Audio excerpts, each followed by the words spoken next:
Hello you guys and welcome to my channel. I'm so excited to have you here. So in today's video, we are going to be reacting to a interview with two top MLM reps. One MLM rep is in the MLM Prove It and another MLM rep is in the MLM Rodan and Fields. The second MLM rep is also what I would call an MLM coach. I have actually made a series on this individual's MLM coach page, which is the No Shame Sales Game page. So you can go check out those videos if you want to know more information on that individual specifically. But apparently this is a interview where the two of them pretty much talk about the anti-MLM movement, or people who are just anti-MLM in general, people who make anti-MLM content, people who watch content, pretty much just the whole genre of anti-MLM, whether you're a viewer, watcher, mostly about us making the content or me making the content, but that's what we're going to react to today. I have decided not to blur these two individuals' faces. The reason I'm not going to is because at the end of this hour interview call that they did together, they specifically asked us to, number one, respond, keep talking about them. Number two, they stated that we, aka me, would splice up their content and only pick out parts and pieces that I would want to use for my video versus showing a whole entire video to its entirety, which I have never done that. I only take out parts of people's names. So if a video is playing that I'm reacting to, I will take out a name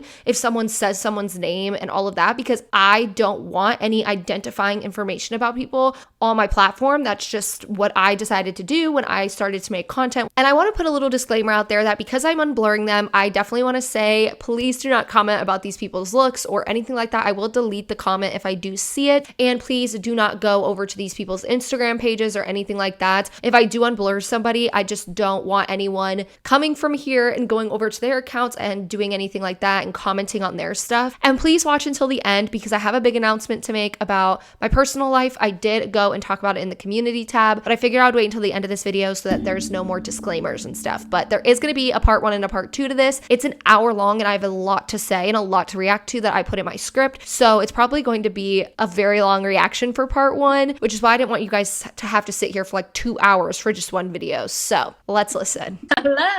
Oh, Colleen, what is going on, my friend? What up? How are you? I'm so excited. How are you? I'm really excited too. I think there's a lot of excited people actually about this interview. So I'm just gonna get my lighting a little better because it's a little dark in here. But Sucks. yeah, can you hear me okay? I can hear you fine. So how you been? oh, I'm so good. Business is exploding like we talked about. So both of us, I think our businesses are just da, da, da, da, da, da, da, da. Well, it's one of the things that we'll jump right into it. People are, look at all these people. It's one of those things that I think people who are just starting in network marketing or they've been in there for a while get messages all the time. People are being mean to me or they're saying mean things. And I had one person write a mean comment on my post. And I'm like, oh my God, that's so sweet that somebody wrote a mean comment on your post. So Jessie Lee, do you have people on the internet that don't like you? What an epic first question. Okay, so Colleen wants to know if Jessie Lee has anyone on the internet who doesn't like her. I mean, it is shock and awe, shock and awe that I do in fact have quite the following of haters. And I gotta tell you, we can get deep into this, but I will say I have friends who will say stuff like haters are confused fans. I truly believe in that. Truly. Truly. And then I will also say that the more people who started liking me less and less and less, and the louder and louder and louder and louder and louder they got, the bigger and bigger and bigger and bigger and bigger and bigger and bigger my businesses grew. I actually posted my Google Analytics that were sent to me by someone who runs SEO and keyword searches and whatever. He sent it to me last night. He's like, Jessie Lee, this is very impressive. I'm like, well, I couldn't have done it alone. No, talking is talking. And I say that all the time. The reason I got started in doing what I do, is because I saw how loud they can be. And I'm just we need more loud people on our side, right? They're just so loud. There's not being, and so we're just making waves. So yeah, okay, people don't like you. They don't like me. We were DMing. Well, actually, hold on a second. I'll actually answer it a different way too. I don't think it's that they don't like me, and I don't think it's that they don't like you. I think it's that they don't like themselves. Yeah. That's very Dr. Phil of you to say. It's true. Well, let's make a video about this. Just call me Dr. Jessie Lee. I said, I was kidding. But in all seriousness, though, I don't blame them. If you failed at everything in your life, if you have tried and tried and tried again, and you think that you've done all the right things, and you're not seeing success, and you never had your breakthrough, and you don't understand the process of little simple habits compounding over time, and then it's so much easier to blame everything else instead of taking responsibility and accountability for your actions and for your results.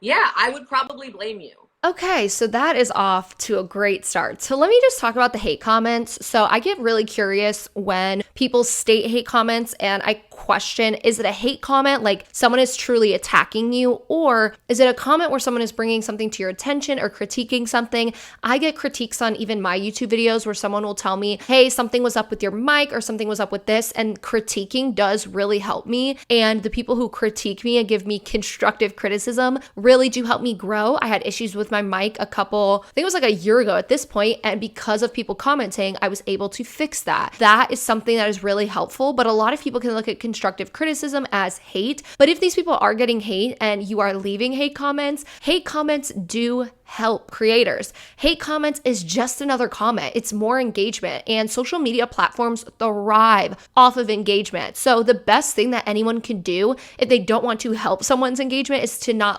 even look at the page, don't comment, don't do anything to the page. When I mean to the page, I mean don't do anything in the sense of giving them engagement, because all in all, that just helps them. The platform will award them for engagement, but if you're just critiquing someone, that's a different thing, and you were trying to help them by critiquing them. So I always question that with MLM. She also did say that haters are confused fans. It's not that they don't like you or me, they don't like themselves. Instead of sitting there and actually giving productive answers to maybe things that someone who is anti-MLM have said, or having a productive conversation about something that you may not agree with that someone may talk about, sitting there and attacking someone is not productive. It's not going to spark a conversation from normally either side. It was interesting that that's kind of how they led it, was pretty much telling me and other people who are anti-MLM that we don't like ourselves, that we're haters, and all of this stuff. Yeah, because it sucks to watch somebody who's doing well, right? Like, it sucks to be like sitting wherever you're sitting, and I'm sure they would say like, oh, I love my life, I'm in my favorite cubicle, like it's great. But it's hard, and but I want to like sympathize with those people, because I've been there. I've been on the other side watching people succeed when I wasn't, and I was like, fuck this person. Like, I hated watching their stuff. I hated all the, the happy stuff they were talking about. And then finally, I was like, shit, like, if she can do it, then why don't I just stop hating for a second and just try it, and then maybe I could go on a food. Okay, so the whole F watching people succeed, that's weird to me. Like, I like when people succeed. That's just the type of person I am. I really enjoy watching people that are successful. I love watching people that I know grow in wherever it is that they want to grow, whether it's their personal life, whether it's financially, whether it's mentally, whether it's emotionally. I thrive off of that, and I will always celebrate those around me that succeed. But with that, it's not about being mad at people who are succeeding. It's about the predatory business practice. It's about the manipulation. It's about the cult-like tactics where you could literally compare tons of MLMs to legitimate cults that have been categorized as cults in the world. When you take those things and you compare them, and there are so many similarities, that's the problem. Along with the odds that many people will not make any money, most people will lose money, and then the top reps will just pretty much blame you, like they just did, where they said, oh, you just failed at everything in your life and you're so mad that you're not seeing success. Along with the cult-like tactics, the fact that the odds of people making an income, the odds of people financially succeeding in an MLM is about 0.3% of a success rate. Yes, I am going to have a conversation about it and critique it when MLM reps are promoting that everyone can be successful. MLM reps are promoting in their team calls that if you just work hard, you can make it happen. When no matter how hard you work, the reality is that you're not going to be able to make it happen. It's statistically and mathematically not possible. And it's been proven many times that it's not possible. So it's so much more than seeing someone succeed. It's how did they succeed? If you succeed by hurting people, and if you succeed by essentially taking people's money and using that as your profit, then that is going to be something that people are going to critique. It's nothing about the fact that you were successful or not. Now, the fact that these people are at the top of MLMs and that they're MLM coaches and all of that stuff, they clearly are going to see another level of criticism because they are going to be under a spotlight of, hey, you are a top leader, you are a leader, you call yourself a leader. So what are you teaching these people? What are you teaching your downlines? What are you teaching other people in other MLMs? And if you're teaching them and giving them false information and lying to them, then someone's going to have something to say about it. It doesn't matter that you're at the top of your MLM or not. It has nothing to do with succeeding. It has everything to do with the information that is being provided and what's happening within that, aka the fact that it's a predatory business model and it cannot work for 99.7% of people. Another psychology thing. So again, Dr. Jesse Lee will come out for you, but people don't like change. They don't. People are very resistant to that. And so if you're constantly told that you're supposed to believe one thing, and you're constantly told that the honorable way of living is to struggle, and the honorable way of living is to go to work from 8 o'clock in the morning until 5 o'clock at night. And by the way, hold on a second, because people, not everybody's an entrepreneur. Okay. No. I am not shaming jobs. I am not shaming anybody going to a job. And I actually like part-timers in network marketing more than I like full-timers in network marketing. We can get into that conversation too. Same. But I will tell you, it baffles me. Like, nobody is saying anything about your cubicle in the sense that was funny though. Like, but if you're miserable doing that, and you can understand that supplementing an income could bring in an extra couple $100s a month, and you do not have to do this remotely full time, like, who are you for not, like, what are you saying about yourself by knocking those men or women's hustles? It just does not make any logical sense to me. But you said nobody likes change. I will say that a lot of people don't like change. Change can be scary in all aspects of life, but life is always changing. So we kind of, as humans, have to come to terms with that. But she said, if you're constantly doing the honorable thing, and the honorable thing is to struggle. I'm not even arguing that. I've never argued that because that's kind of weird. But with MLMs, it's not about not liking change. It's not about learning that the honorable thing is to struggle. It's the literal fact that it is a predatory business practice that takes the money from the bottom people in order for the top people to make an income. And it goes way deeper than that. It has no reasons or correlation to people not liking change. That kind of has zero things to do with the MLM and why people may not like it. She also said, which is going to be a long response, she also said, if you're miserable in a cubicle and you can understand that supplementing an income would bring in an extra couple $100 a month, who are you to knock these men and women's hustle? So I do agree that supplementing an income is a great thing to do, or getting another source of income, or as many sources of income as you can have, is always going to be the best thing, because sometimes, you know, one source of income may drop or go away completely. So having that other source of income is really beneficial in your everyday life. But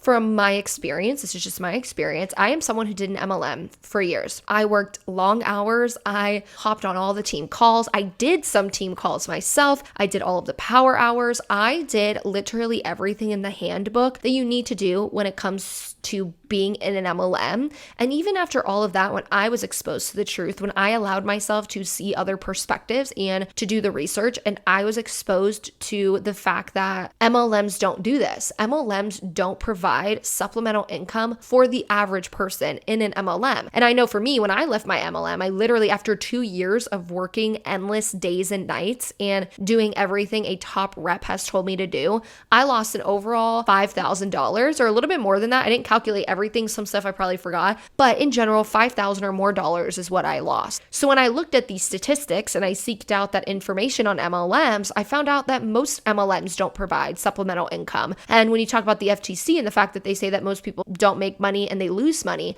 they're talking about MLMs as a whole. So most MLMs, and pretty much all MLMs, you're not going to make an income. So I thought we would just look at supplemental income and talk about that when it comes to these two individuals' separate MLMs. Looking at Boss Lee, the top person's MLM, she's in the MLM Prove It. So I didn't see an actual graph income disclosure statement, but on their website, I did find what they say would essentially be their income disclosure statement. So they stated that the average annual income for a promoter in 2020 was $1,136 and the median annual income for all promoters in 2020 was $0. And then they stated 2.89% of all promoters did not continue with the Prove It after the first year. Out of approximately 36,000 promoters that signed up as US promoters since the beginning of 2020, approximately 35,000 were still active at the end of the year. So this proves two things. Number one, only 2% of people quit the MLM after the first year in her MLM. And I think later on in this call, she'll argue that like a lot of people just quit, and a lot of MLMs argue this. So for this specific MLM, they told us that only 2% of people left after a year. And there were still 35,000 people left where they did all these numbers. So to see that an average income was $1,136, and like, let's just do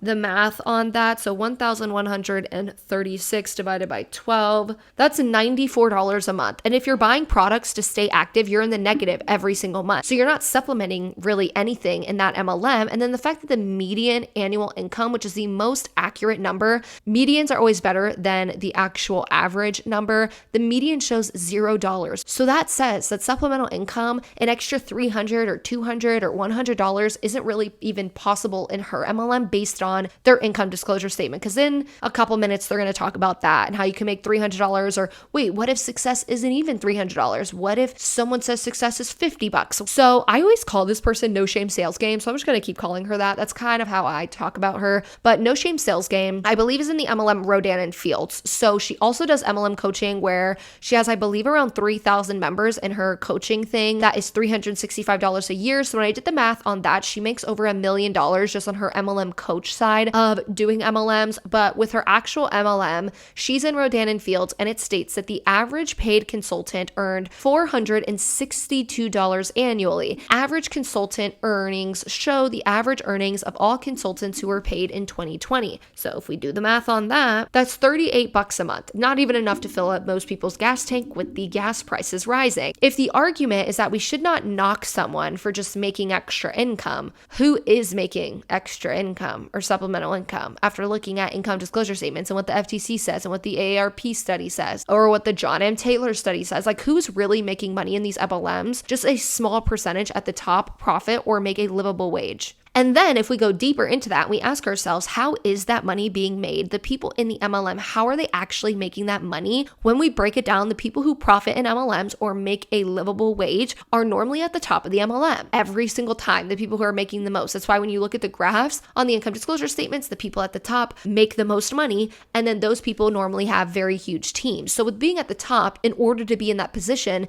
you have to recruit a hell of a lot of people, and your recruits have to continue to recruit a bunch of people. So by recruiting, statistically, it has been proven that most of the people recruited will, at a minimum, get hurt financially. And what I mean by that is where the FTC literally says most people who join MLMs make no money, lose money. So it's going to hurt people financially, most people who join MLMs. So statistic-wise, it is proven that for you to get up and make that money, you will unfortunately hurt people in the process when it comes to their financial standpoint in life. And even if you don't recognize that, I do believe that a lot of people in MLMs that are climbing their way to the top don't recognize or know the truth about MLMs when it comes to the odds of people making money, etc. So even if you didn't know at the time that that's what you were doing, unfortunately, that's just the reality of what it is. Whenever you start really growing in an MLM and recruiting a lot of people, whether you realize it or not, you are hurting people when it comes to their finances when most people don't make an income. And on top of that, when she says the whole knocking what people are doing, I don't know. I don't really see it as like knocking what people are doing. I just see it as when you see something that pretty much replicates a cult, or if you see something that is hurting people, a lot of people are going to want to speak up on that. And there's nothing wrong with that. There are a lot of people that are going to be in MLMs who get to the top and still leave and want to speak up about their experience and what happened and what they witnessed. And I don't think there should be anything wrong with criticizing something that is potentially hurting people, or I guess financially is hurting people when you look at the stats. But I mean, I love people who have jobs. I love people who, you know, are in their career path of choice. What I don't understand is people who this wasn't for you and you violently and viciously attack it for people that it is for. And you don't talk about the profession. You literally talk about the people. Yeah, but then that I don't have much tolerance for. People, we're talking about the profession. And you're like, well, then why are you making fucking YouTube videos about me? Like, this is very weird. Okay, so people make YouTube videos about MLM coaches because of what it is that they're talking about. So when they say you don't talk about the profession, you talk about the people. So here on my channel, all I do is talk about the profession. Now, when I react to MLM CEOs, because I do react to them, they just don't get themselves on camera very often. So it's very difficult to get access to MLM CEOs and being able to react to them. But when I react to MLM CEOs or MLM reps, it is to spread education on the topic that I find is being misrepresented based on the information that is provided by the companies and the FTC. So when someone is providing either false information or manipulating people or gaslighting them or acting as if they are a cult, I will react to that in order to spread awareness to show people what is really happening. And I know for me, when I was in my MLM, the thing that really helped me was watching someone critique it, because I was never really able to see it for myself when I was in my MLM, what was going on and the manipulation and everything that was happening, until I seen someone break it down word for word. The things that were so normalized to me in my MLM, when I heard someone else really talk about it and dive into it, that's what helped me. But if we see people running around and spreading false information, I will react to that to spread awareness about it, to hopefully help people get the right information. Because false information to consumers, in my opinion, is really wrong. If you're promoting something that is false, even if you don't know it's false, if it's something your upline taught you or the CEO taught you that is not true, there are going to be people like myself who want to talk about it, and people that want to show the actual truth and the actual numbers so that people can see that, instead of just getting one-sided information from the MLM itself. So for me, making videos is all about educating people. It's all about just sharing the information that I have learned and that I continue to learn the more that I dive into MLMs. And that's what another person was responded. They were like, so can they just like set it straight? Like, are we predators or are we victims? Because it changes with the wind. Because it's like, oh, these people are predators, preying on vulnerable women. And then in the next breath, it's like, oh my God, they're victims of brainwashing. And it's like, pick a side. I mean, that's a long conversation we can get into. Because I'll tell you some of you don't, I see a lot of people hitting follow, hopefully on both sides, right? Yeah. And some of you don't know my story then. I was in a basement when I started all of this. The story's never changed. And my best friend from when I was 5 years old is now in business with me for the first time ever. I've never recruited friends and families. This is like very new for me. I was like the victim though. Like, I'd be the person you would say is the victim. I was in the basement. I was in a vulnerable position.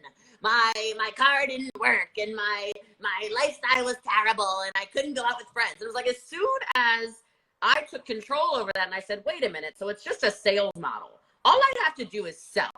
And then if I want to sell an opportunity, then I can do that too. And then I can choose if I want to coach and teach and train this, that, or the third. Okay, as soon as I became, the 1% or even like the 5%, I don't even think I was at the top when people started going, it went from like, well, she was a victim. Okay, she was absolutely a victim. And then she got so brainwashed by the whole entire thing, and she had so much success that now she is the predator. It's like, wait a minute, hold on. Like, you're not actually making sense. Because I chose to be successful in something, just like you can choose to be successful in whatever you want. And we should get into determining what the word success even means. We can totally define that.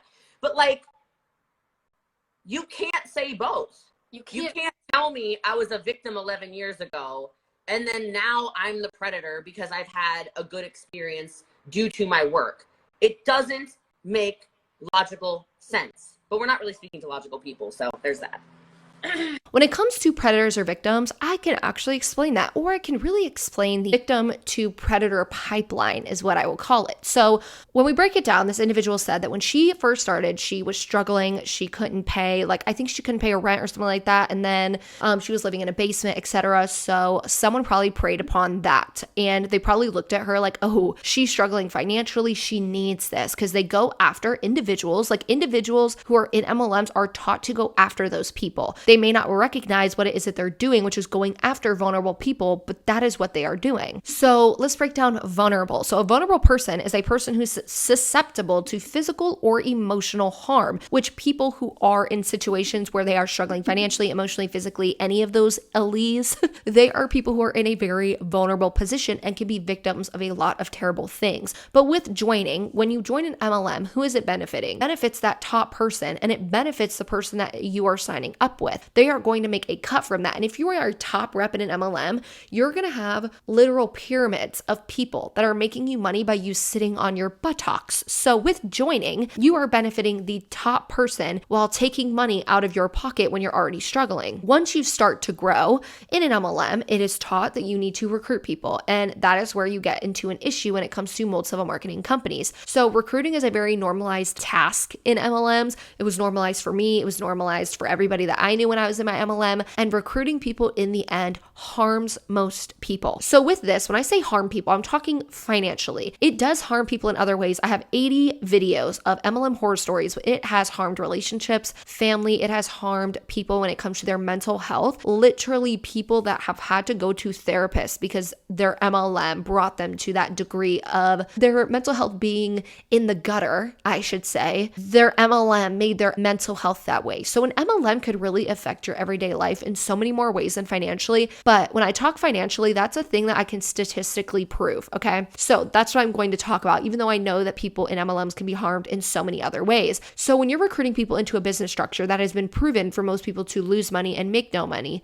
is harmful for them financially. And when you're in your MLM, because the task of recruiting is so normalized, you are not going to have the intention to probably hurt those people or harm those people or be a predator and victimize other people or prey on vulnerable people. It just happens. So many studies in life, and I'm talking in life in general, have proven that victims can turn into perpetrators or turn into predators. So many people who have once been proven a victim of something or were once a victim of something end up doing that same exact thing to another person. So the victim to predator pipeline is a simple concept that has been proven and taught in society. So this individual says that she's like a doctor, like psychology doctor, and she loves reading those things. I would really recommend looking into that and looking into how victims can turn into predators. If you look into that, it'll be very eye-opening for MLMs and how this is possible. So, damn it, you just said something. We can talk about this. What did you literally just say? I don't know. A lot. I don't know. That's why I do the notebook thing, man, because I start rambling and then Literally, that's what I need to do. I have my notebook over here, but I came to the window. But maybe the success thing. I don't know. It's the success thing. Okay, why don't we find success? Because that's another thing that we get a lot of shit for, is that they're saying, okay, well, you know, you need to, like, everyone's saying, oh, you're going to be a millionaire. You're going to quit your job. You're going to drive the free car. You're going to go on vacations. But like, success doesn't look like that, because for most people, an extra $300 a month is life changing. That is successful if you are doing something that just moves the needle in your life a little bit, right? So what, even though you are Jessie Lee and you're super duper successful, you know, the one, that doesn't mean that that's what success looks like for everybody. And if they're not you, then they're failing, right? Yeah, I mean, good Lord. Yeah, let's go into this. So success to me when I started was $300 a month, period, full stop. Mm-hmm. Okay. I did not, and to be totally honest, if I had been recruited by somebody who said to me, do you know you can make $1 million or millions of dollars a year doing this? I would have never signed up. Because I would have been like, scam alert, scam alert, scam alert, Ponzi scheme, PR, like I would have been like, hell no, you freaking scammer, McScammerson. Like I would have never been interested.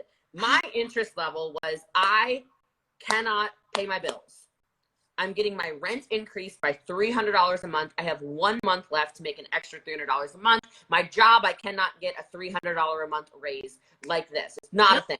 So I had to figure something out or I get evicted. This is the real story. Yeah. I mean, I've told it a million times. So I'm like, oh my God. Okay. So I just need $300. I literally just need to make $300. What can I do for $300? Okay, I'm so sorry for pausing it again. There was something else that I remembered when it comes to the victim to predator pipeline, is I guess what I'm going to be calling it. But when I talk about preying on vulnerable people, it is the whole concept of signing people up that were you when you joined. So Jessie Lee may be more likely, or Boss Lee may be more likely to recruit someone who's also struggling financially, because that's what she went through. When she's sharing her story, which is a very vulnerable story to share, if she was financially struggling, she's going to relate to other people who are financially struggling, which then preys on vulnerable people. But when it comes to that, they're really teaching people to share their story and to share their vulnerabilities. And when MLM reps do that, they then recruit vulnerable people. So they may not realize that that's what they're doing. I know for me, when I joined my MLM, I was struggling mentally. I just lost my job in the army. I was overseas, so I was really seeking community. So when it came to the point where I started recruiting, I was searching for people around me, military spouses, people who were in the same position as me. And by doing that, I was literally taught to prey on other vulnerable people, because I was taught that that is okay. And I wasn't taught that, oh, Deanna, you were a vulnerable person before you joined. I was taught that you just need to go after the person you were before you joined. So that made me go after vulnerable people without even recognizing it or critically thinking enough to be able to recognize that. So that's what we're talking about when we say the whole preying on vulnerable people and unknowingly preying upon them, because you may not think hard enough to recognize that that's what you're doing, but it's what you're doing. Dollars. And I asked the person I'm renting the room from in the basement, I said, well, I don't know how to, I don't know how to make $300 a month. And they said, I don't know, start one of those at-home businesses. And I said, like Avon? She's like, yeah, like Avon. I'm like, I am not selling Avon. I'm 22, at the time, right? So I'm like, that's not happening. Success was $300. And I mean, big success. That was life-changing, $300 a month. Yes. For me, it's like, how can you say it's not successful if, I'll say all kinds of weird scenarios. If a single mom has an extra $50 so she can go get what she wants from the grocery store, or buy a pair of shoes she's had her eyes on, or buy, go to Target and not feel bad about buying a candle for herself or whatever. That's success. Who's to say success is even monetary, right? Yep. Because there are so many people. Okay, so I'm like really big on TED Talks. I'm really big on personal development. I'm big on all this stuff, right? And I was listening to this TED Talk, I think it was just yesterday, and they're talking about how one of the most dangerous things to somebody's actual overall health, not just mental health, not just physical health, not just emotional health, overall welfare and quality of life and length of life, is in direct correlation to the amount of happiness they have in relationships. In relationships. This is not MLM conversation. This is scientifically data proven information, okay? One of the longest studies on age ever, the longest study on age ever to exist. Yep. You have just taken people away from each other for almost 2 entire years now. And you're telling me it's not success if somebody joins a opportunity, joins a business, and finds some of their best friends? Because what network marketing really does is it turns complete strangers into friends, which, by the way, is just like anything. Everyone was once a stranger before they were a friend. So don't get all huffy puffy on that either, okay? They get huffy puffy on everything. But it turns strangers into friends and friends into family. And when I look at my friend circle now, it is not conditional based off of if they're in business with me or not. I've had plenty of people leave business and they are still absolutely family members to me, right? Doesn't matter. Doesn't matter. But I would have never met them if I didn't have the relationships. And you know what else is successful? Turning yourself from somebody who's completely underdeveloped as a human being into, whoa, hold on a minute. Now I'm educated. Now I understand about NFTs. Now I understand about wealth management. Now I understand about personal development and speech. Now I understand about sales. Now I can take my sales information and go get a job at Burlington Coat Factory. I don't know where that just came from, right? And go sell whatever they coats, right? Like couches, whatever they sell, right? You can take these skills that you learn in this. That is success. Yes. That's success. And you can deploy that into the world. So to me, it's like, for me, yeah, I am the anomaly. I am not the norm. And I say this on every single podcast I open. Do not listen to what I'm saying as an income claim. Do not think that I am normal. Do not think that you're going to join and you're going to get rich quick. I will outwork every single person in the space, and not even just network marketing, in the business world, right? With the overworking thing, I have critiques about that with MLMs because I do believe that the people at the top work and they worked to get to the top, but they don't ever recognize the fact that they can't get to the top without people under them. And she's not recognizing that I cannot be at the top of this MLM if I did not have these thousands of people under me or 900 people under me that are buying products every month that give me volume, that are selling products. Even if one person, like if 900 people sold one product a month, that is 900 sales under her. So when you think about it, when it comes to recruitment, that's exactly how the people at the top are making the money that they're making. It has nothing to do with, oh, I overwork everybody, because me and you can work the same amount and one of us just get to the top based on other circumstances, like who got in sooner, who has a bigger social media following or a bigger influence already on social media. There are a lot of other factors that go into multi-level marketing companies, and it doesn't revolve around if you outworked somebody else. And I really think it fails to show that without the people under her, she would be nowhere. Because in MLMs, if you took away the recruitment model, or I mean, it wouldn't be an MLM anymore, but if you looked at MLMs and you said, okay, you can make $0 now, like you can't make anything off the people under you, you'll make $0 off these people, all of these people would drop down and would only be making money off the sales that they personally sell, which is not as much as the people that have these huge teams, which is why huge team equals you're at the top of the company making a livable wage. So she saying that like, oh, she'll outwork people, I'm not trying to undermine that or say that she doesn't work really hard. I'm just saying that she fails to represent the fact that, or fails to present the fact that the people under her are really what's going to keep her where she's at and keep her at her rank and keep her making that money every single week or month or however much she gets paid.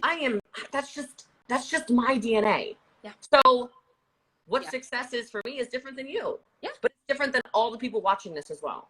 Correct. And so I think that that's like a conversation that network marketers also need to start having, is like make it realistic. And like I hate the phrase realistic, because anything that I've ever done is not realistic. Anyone has told me to do anything, like that's never going to happen. That's not how it's going to be. Like I need you to set more realistic goals. But like we can't be casting vision for people and like highlighting these multimillionaires and all these things, thinking that like that's the only version of success. We need to have a wider, more, like a deeper understanding of what success looks like in this business. And it's not just, oh, I came in and I made millions of dollars. Same. I wanted to make $500 a month as a stay-at-home mom. That wasn't like my first paycheck success. Like if one day I could make $500 a month, I would have been mind blown. And just, so I think that conversation about success needs to be had by everyone. I think that's one of the most important conversations, because I think you make men and women feel like crap when they're in the journey. And like the reason I work the way I work is because it's who I am in my DNA, like I said. But second of all, I like showing people what's actually possible. Yeah. So if I'm the pace setter for the whole profession, by all means, I just want to show you what you can do. It doesn't mean you have to do it. I'm trying to show you what's possible. Yes, because most people won't be able to do it. Yes, you could show them what's possible, but what's possible is that 99.7% of people lose money. What's possible is that most people in MLMs won't make money. And if we actually go back to when she talked about making friends, that was definitely something I wanted to talk about. So they're trying to say this whole argument of, well, success isn't always monetary. Well, that's what MLMs promote. They promote the money, they promote the lifestyle, they promote the cars, they promote the trips. They're promoting monetary gain, which is why when people join MLMs, they expect monetary gain and they expect their work to pay off and for them to actually make money, when at the end of the day, the FTC says that no matter how hard you work in MLMs, it does not matter. And most people still will lose money no matter how hard that they work. So MLMs are always going to be about monetarily, no matter how much someone says, oh, we need to change like what success looks like. So I feel like, and again, this is just a theory, I feel like they're trying to go away from the money concept of success, because there are literal stats that prove them wrong, every single time when we talk about money. So I feel like they're trying to go to a way that will be harder to debunk when it comes to talking about MLMs and success. But again, anyways, with the friend thing, when it comes to making friends, I do have people who I had met in the MLM that I'm friends with to today, specifically one person that I talk to every single freaking day, and I talk to about literal everyday life shit, and she's amazing, and she watches all of my videos, and I love her, and you know who you are if you're watching, and she's amazing, and I would not have met her if it wasn't for my multi-level marketing company. But at the same time, MLMs really promote this community, but I also want people to know that you don't need an MLM to get that community. And I feel like MLMs use community to really sell their MLM, especially when they go on trips or have the summits that they have yearly. MLMs and MLM reps will promote those trips and then specifically end up recruiting a lot more people that month because of the community aspect and because people get FOMO on social media, which is fear of missing out. And I want people to know that you don't need to pay to join a community. You don't need to join something that you have to work endlessly on. You don't need to join something where you have to spend all of your time on these team calls and on these live streams. Like, you don't need to join an MLM to get a community. There are many other ways to do that, but also there are many people who join and are shamed when they leave. There are a lot of people who joined that this is not the reality for them. When they join, they'll have a friend, and then when they leave, they'll get shamed and gaslit, yelled at, and everyone will block them, and people they thought were friends were just in it and were friends with them for the money. So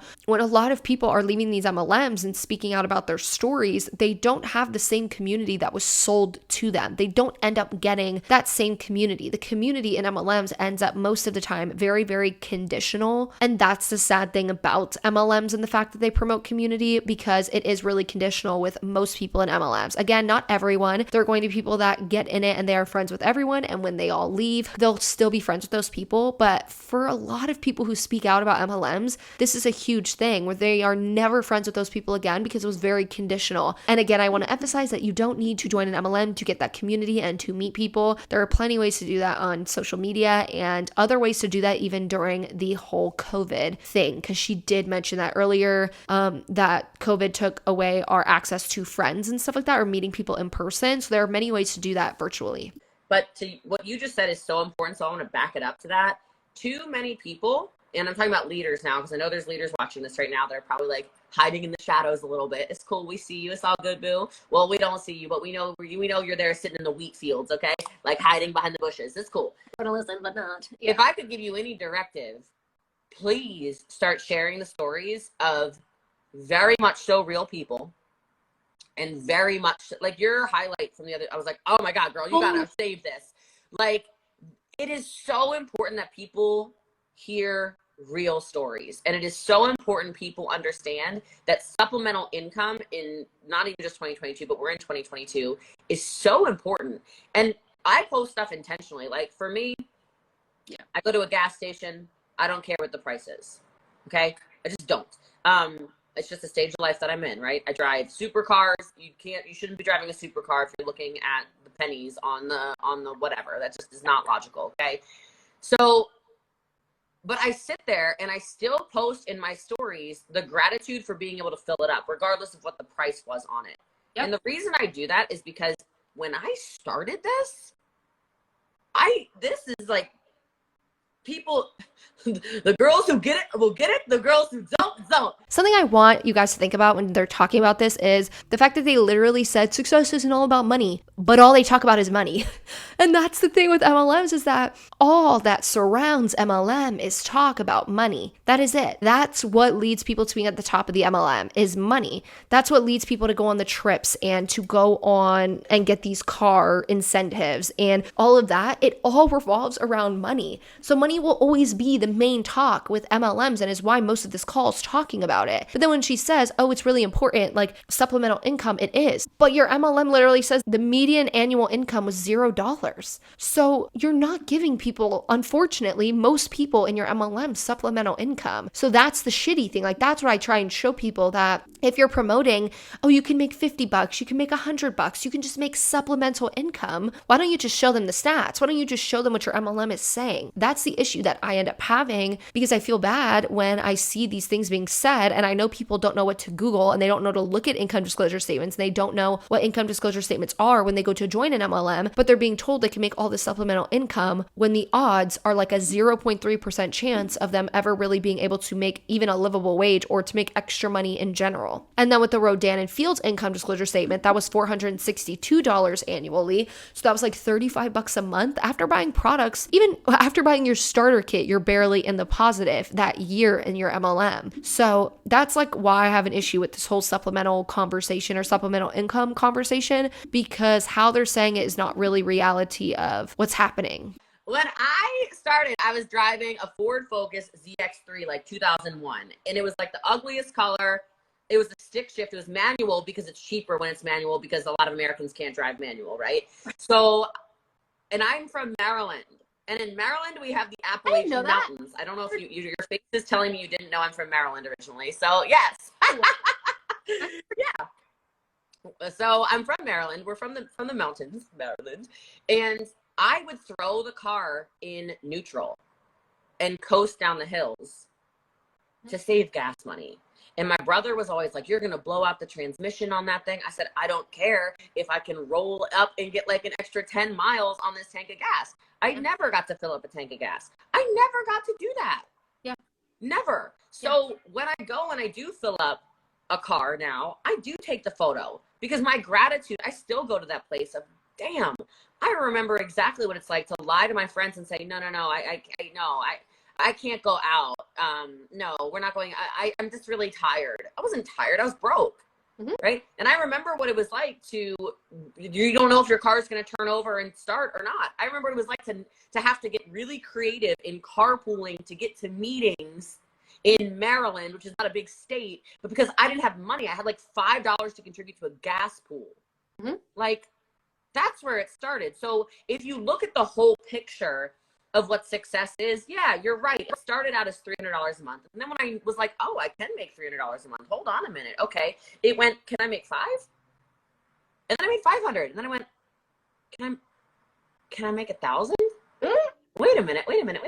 And then it was never, I never joined this for free cars. I never joined this for free trips. I never joined this for private jets. I never joined this thinking I could make $1 million or more a year. I never joined this for anything. I joined this because I was broke. Yeah. So her story is really sad, like to see that she was going through that and to hear kind of like what she was going through. And it does show that she was in a really vulnerable state when she went and joined her MLM. And even though she's at the top of one now, how many people under her are going to be in that same position where they still can't fill up their gas tank? A lot of people are still going to be broke at the end of the day. And that's the sad reality of it. But again, this also shows monetarily is really the talk about MLMs. And that's why we talk about the money aspect so much, because even she talks about that with her story.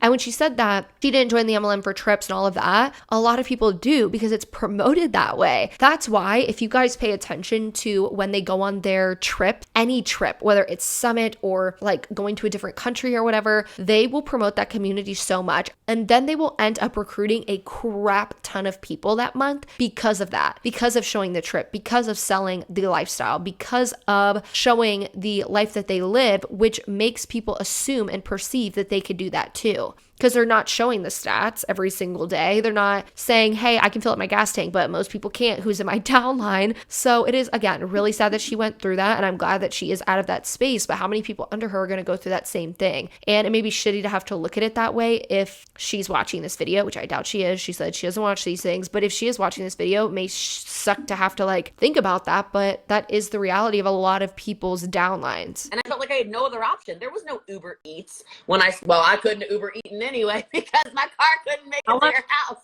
But like, there was no Uber Eats, there was no Grubhub, there was no Uber, no DoorDash, the gig economy didn't exist when I started in this. Yeah. And so that, I just wanted to harp on that conversation a little bit, because it drives me nuts for you to say 1% of people are successful. What? 1% of people make a income in MLMs. That's what I say. And by the FTC, most people who join MLMs make no money or lose money. That's it. That's all I say, is that most people who join will not make money. What? It doesn't, like, yeah. Anyway. And it's true. like so many. I mean, if you talk, well, I'll backtrack on that. But I think that so many people, like, they think it has to be this huge thing, and they feel like, oh, I have to be a Jessie Lee, or I have to be somebody who's at the top 1%, or I have to be all this stuff. And like, you don't. You got to talk to a couple people. And like, it's when you're talking about Uber Eats, or you're talking about getting a gig, a part-time job at Starbucks, or a part-time babysitting job. All of these things my friends do, but they're not willing to, like, you know, pick up their phone and utilize something that they're already doing. Like, to me, that's a huge missed opportunity. Like, people are going farther away from where they want to be, like home with their family, whatever, to make $10 an hour, which nobody's knocking that, but like, you have an opportunity literally in the palm of your hand, and people are like, you're a scam artist. Like, what? Yeah. Okay, so this is the very thing that I'm talking about, is that most people who pick up their phone will still not make money. That's why all of this goes back to money. She just compared it to, well, people who want to be at home with their family, they're going even further from that by getting like a job that's paying them $10 an hour when this opportunity is at the palm of their hand. Yeah, that's what it is. It's an opportunity, and an opportunity where most people make no money or lose money. An opportunity that has hurt many people physically, emotionally, mentally, and definitely financially, like I've talked about this whole entire call. So most people who do that will not make that money. So they have a better chance staying home with their family and stuff if they do go work that part-time at Starbucks, or they do babysitting, where they have that guaranteed income. And especially Starbucks, I've heard so many good things. I don't know if you have to work there part-time or full-time to get like all of the benefits. I know sometimes when you work part-time, you get some benefits, but even Starbucks will send people to like college and stuff and pay for it. And they have great benefits. So none of that's guaranteed in an MLM. And when you look at the stats, most people aren't doing that. Most people aren't going to be able to get to that goal, whether it's staying at home with their family, whether it's earning gas money monthly. Most people aren't going to be able to do that, which is why most people are not going to take a chance on that. It's kind of like gambling. Like, you're just taking a chance, rolling the dice, seeing if you get the correct number, and most people aren't going to. So that's really the issue. And that's why most people who know the truth about MLMs don't do it, because they know that their odds are better going somewhere else where you could really build yourself and save money and do things like that, and your pay is guaranteed, versus being in an MLM and taking a chance that you will magically make it work for yourself by recruiting people that also want to recruit people. Because that's what it comes down to. MLMs are about recruitment. That's the problem. MLMs are about how many people can I recruit, and how many of those recruits can recruit, and how many of those recruits can recruit and buy products. And then that continues. That's what MLMs are about. That's how you really make that money for yourself. I know I do know that people can make money when it comes to selling a product. That is just not the way you're going to be able to make a livable wage, or make any of that money to have that goal of going home, or have that goal of making a savings account or anything like that. It's not really going to be possible until you really recruit a crap ton of people. And then those people are the ones that get you there. The people that you recruit, and by them selling products and buying products and recruiting people who start the MLM with a package, that's really how you're going to get there. And that's why many people don't want to do it, because they see that we can literally run out of people in the world before everyone can see success in an MLM when it comes to recruiting enough people to make a livable wage. That's the problem. So let's continue. We're almost done. So, I mean, the whole conversation hurts people. This entire it's not even just, this is going to be a deeper conversation for a second, but it's not even just the anti-MLM movement right now. It's this anti-movement period that I don't understand. This whole let's cancel people because I don't agree with 100% of what they do, I don't understand. I've never been somebody who's like, oh, you know what? I don't like what Colleen does. So I'm going to go ahead and go on all her stuff. I'm going to report her. I'm going to have all my friends report her. I'm going to comment about, like, you guys, let me give you an example. So when people try to tell you that, no, we just have a problem with the profession. We're not attacking people. No, we're not a bully for calling you out. Colleen, like, they literally called Colleen a Holocaust haircut the other day. Like, that's not bullying. They throw on like wigs to make fun of colored extensions in my hair and say I look like a man. I'm manic. I'm bipolar. She's absolutely psychotic. She's mentally unstable. You're not talking about a profession. You're trying to get people triggered so that they report people. And so if you can sit on that throne and feel high and mighty about your cancel culture and your groupthink, good for you. Good for you. But I could never be that person. And so I don't even get angry about any of this because the level of compassion I have for people who are that venomous and they think they're saving the world in anything, whether it's anti-MLM or it's whatever, Joe Rogan, or it's anti anything. I'm like, who do you think you're saving? Because you're saving nobody. You're literally saving nobody. And I just think it's so toxic. Okay, I need to pause it here because she's going to go into something else. Whoever freaking said that about no shame sales games, hair and stuff like that, that is freaking disgusting. Like, I would block that person. I would report that person's comment. Like, that is so not okay. And if people are doing that, no matter who you are, no matter if you're anti-MLM or whatever, like she's saying, that is so freaking wrong. And I'm so sorry to these two individuals if that has been said to them. Like, that is so disgusting. And I do find productiveness in reporting things that are against the law. So if MLM reps are doing income claims, by reporting that, what that does is it allows the FTC to make more regulations and to call out the MLM itself, and it helps the MLM do things and put things in place where it gets better on social media where people aren't lying to consumers. So that is a thing that I will always promote, is to report income claims or health claims, because that can help the MLM not do those things anymore. But yeah, let's continue. And I said this, and I'm telling you, I'm calling it publicly now because we've got 500 here, I've got hundreds here. The podcast, God knows, that's huge, and then 50 over here. I'll tell you right now, I called something out the other day, and I know what's going to change. I made a point, and I know you saw it because you commented to me about this. You are horrifically anti-women in this movement in particular. Horrifically. Like, the level of women hating women in the anti-MLM movement is stunning to me. And if you would like to say that I'm wrong, I would like to respectfully ask you, where are the videos about the men? Because if you want to talk about the network marketing, now there will be men videos. I'm calling it right now. They're going to start making anti-men videos in MLM just to be like, no, see, I can talk about him too. It's too late. I just called you out on your BS, you BSers. Right. Okay, but they'll come out now though. Like, they'll leave that little soundbite out of this. That'll get edited out. But it's okay. We got the recording. I know it's the truth, but here's the real truth. Network marketing is dramatically female-centric. I believe it's 76% women, if my statistics are correct.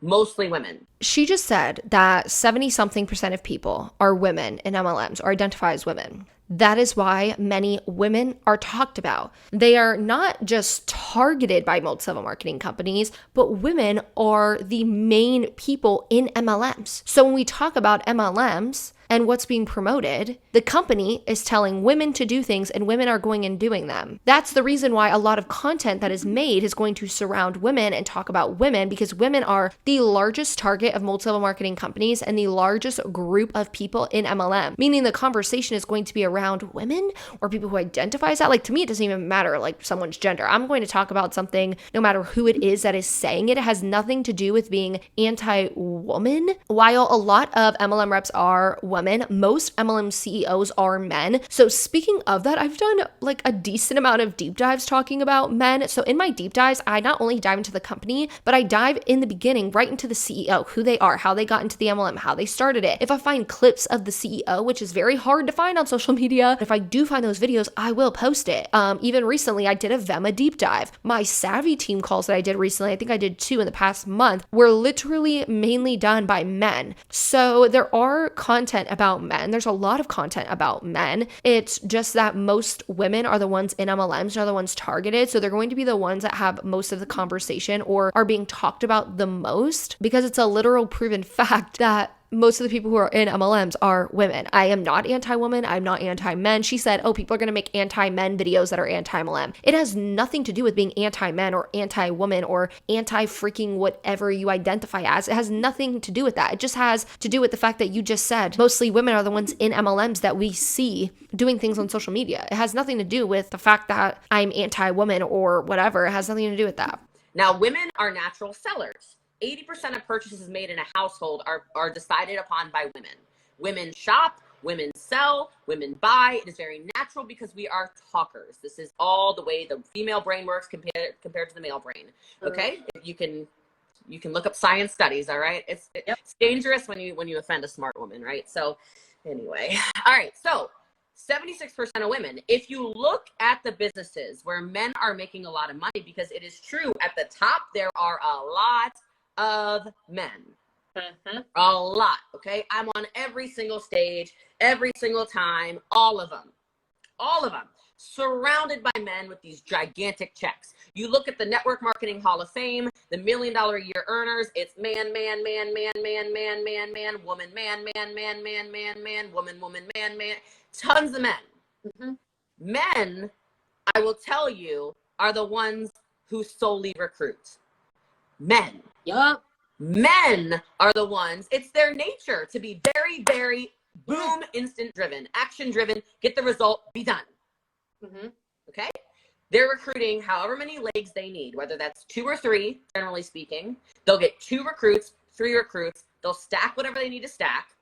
And the women are the ones building ethically under them with customers, with team members, running calls, nurturing, running incentive contests, doing all of the nurturing work. And you damn right, it's a man. So I will tell you, I very intentionally joined only a woman when I chose my upline for this company. Absolutely only joined a woman. Yeah. Okay? And for the record, because people go, oh, you can never out earn an upline. Yeah, you can. I dramatically out earn an absolute living legend in network marketing. So thank you. Take a seat. Okay, so she said if you look at the top, a lot of men are at the top. Men are the ones that solely recruit. So she just promoted what exactly I talk about. The fact that in order to get to the top of an MLM, you have to recruit people. That the basis of what you are doing is recruiting. So if the men are getting to the top and they are recruiting, that just proves everything that I talk about is the fact that you must recruit to get to the top. But with that being said, I personally don't see many men at the top. What I do see is many of the MLM CEOs are men. And that's where I see the men at most of the times. Other than that, I normally see like husbands join or like spouses. I don't see a lot of men on social media, like growing their social medias and promoting for people to join unless they are someone's spouse. So that's definitely something that I personally don't see often, but maybe I'm not seeing everything because she's saying a lot of the people at the top. I'm guessing she's saying a lot of the MLM reps at the top are men, but I personally haven't seen that as much as I have seen women at the top. Like when I look at the top 10 reps in Beachbody, they're all women. When I look at the top reps that are in their 2 MLMs, they are the top reps. So that is women. So I mostly see women in all of these MLMs, and I see men maybe in the iGenius MLM. I've seen men do that, or like Primerica. So those type of MLMs, you can see men at the top, but I mostly see where men lie is the CEOs themselves, which they don't really post things on social media or where we have access to them or where I have access to them. So it can be really hard for me to like get info on them to share. The whole thing about also like out earning an upline, you can 100% do that. I don't know who's saying you can't, but maybe I did once. I do apologize if I said that because that's misinformation, but you can out earn an upline. So I can make more money than the person above me and vice versa. The only thing that you can't do is you can't pass an upline in the genealogy. You can't, if you're looking at the pyramid, whenever you out earn your upline, you don't just move above her. So when we look at the pyramid and if we write down everyone's name and say, I out earned Becky and Becky's my upline, so I'm earning more money than her though, I won't go on top of her like this. So it's just maybe someone said that and it got like lost in translation. But what you can do is, yes, you can out earn your upline, but when you pass them in income, not on the genealogy like triangle. So that's kind of how that works and why people can 100% pass their upline income wise. You just can't pass them on the pyramid itself. Yeah. Debunk all their little stupid rumors, right? So I'm telling you that because if you want to attack people and you want to attack the model, do not attack the housewife who wants to make $100 a month and save $100 a month for a year and buy herself a Neverfull bag because she's never had a Louis Vuitton. Do not attack the student who is drowning in debt because for whatever reason our government does not get rid of student loans. Okay, we do not forgive student loan debt. It's written into our laws. Okay, who wants to pay off their student loans? How dare you? How dare you? And why don't you actually ask them their customer numbers? Because it's amazing. Oh, well, they order their products underneath of a customer account. Okay, so that's one customer. That's one customer. Okay, so what about the other thousands and thousands or hundreds and hundreds or dozens and dozens of customers they have? If that's one customer that woman has, to, yes, get another source of income from her business. And now you're just ignoring the hundreds of other customers, because that doesn't make sense to me. And if you're worried about a sustainable business model, also doesn't make sense to me, because I was terminated, very open about this. I was terminated wrongfully from my first ever network marketing company. Okay. I sued that company, for anybody who's wondering what happened. I won. I got paid. Okay. I got paid in arbitration, right? That's just the fact. I think that's public knowledge. I got paid. So I think I'm allowed to say that now. If I didn't, whoops. Sorry. Whatever. Okay. So I got terminated, sued them, got paid. That business, because I built it with customers, relationships, real people, that business is still thriving, even though I'm not there. Because I build real businesses. And so when I look at the customer ratio compared to the recruiting ratio in my business and a lot of women's businesses, I know you're in a business that also retails incredible products as well. There's way more customers. And women are not natural recruiters. They are natural gatherers. So we have huge customer pods because we are natural sharers. And I want you to talk about this, because this is one of my favorite posts you ever made. And I turned it into a reel. You were talking about, you think it's odd that people will share. Okay, so I'm going to pause it here, and everything else will be in the next video, but let's talk about this. So she said that they have more customers than they do their team. I've personally never seen this. Every single paycheck that I've seen from a top rep, when it actually breaks down their paycheck, I have always seen that the bulk of the money comes from their team bonuses, or what they get specifically from their team. Each MLM is different with the type of bonuses they will give. So for example, for Beachbody, they do team cycle bonus. I have literally seen like the top reps have like $5,000 that 1 week from team cycle bonus and like 400 from customer sales. So that's what I personally talk about when I talk about the fact that your team really gets you where it is that you go versus customers. And I would love for that to be publicly shown. Like, show the top 10 reps in each MLM, show them the sales they get from customers. And when I mean customers, I mean real customers. I don't mean just sales, because they sometimes will count downline buying products as sales in certain MLMs.